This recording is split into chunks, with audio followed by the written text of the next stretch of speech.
Karibu sana coach, after break ya 2 weeks umerudi tena kwa game nyingine ya ligi, game yako ya 6 ya ligi.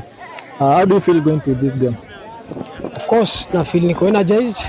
Vijana wamekuwa away for 2 weeks, so wakati ambapo unapata kipindi kama hicho kwa ligi, inamaanisha kwamba unarudi ukiwa umejitayarisha zaidi, na pia inamaanisha hakuna fatigue kwa vijana, so you are well prepared. In the last 5 games za County League, timu imecheza game zote 5, shinda game zote zikiwa 5 hivyo. Alafu pia tumefunga 17 goals, kwa concede moja. Na pia opponent wa leo ni opponent ambaye pia haja lose game yoyote kwenye ligi. Wewe kama kocha, game kama hii unachukulia na uzito upi? Of course inamaanisha it's a worthy opponent, na naichukulia na uzito mkubwa sana. Kama vile ambavyo nilivyokuambia, game yote ya ligi lazima uichukulie serious kwa sababu it's our first time hapa. Kwa hivyo game yote kwetu ni finali, na mimi najua kwamba vijana leo kulingana na yale matayarisho ambayo tumefanya wataweza kudeliver na waaminie. Hatuna history kubwa sana na hivyo, kwa sababu ukiangalia tumecheza tu game moja na wao, ile tulishinda 3-2. So unakuja kwa game hii pia ukiwa ujui wanacheza aje. Lakini game kama hizi lazima take time, umelearn kitu, kuna vile umechange. Hebu tuambie, kuna kitu fulani umekifanya in the last 2 weeks kwa mazoezi tofauti ambacho hujakuwa ukifanya hizo siku zingine?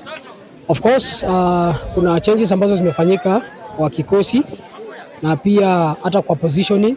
Kuna watu ambao zile namba ambazo tumewazoea wakicheza sio ambazo watacheza siku ya leo.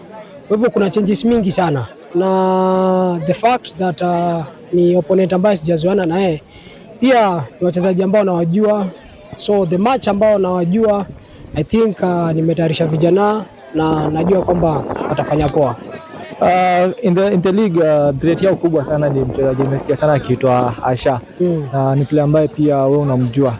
Kipi ambacho unaona kama utakifanya zaidi kuhakikisha kwamba unamaliza yale makali yake?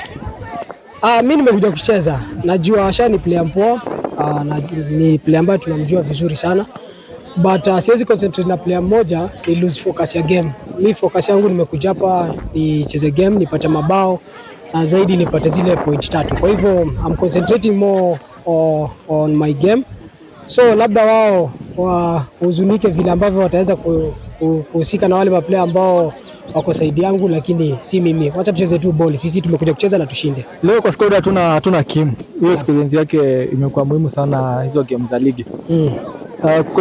Kukosekana kwake kwenye game ya leo kutakuwa adhiri vipi kwa timu?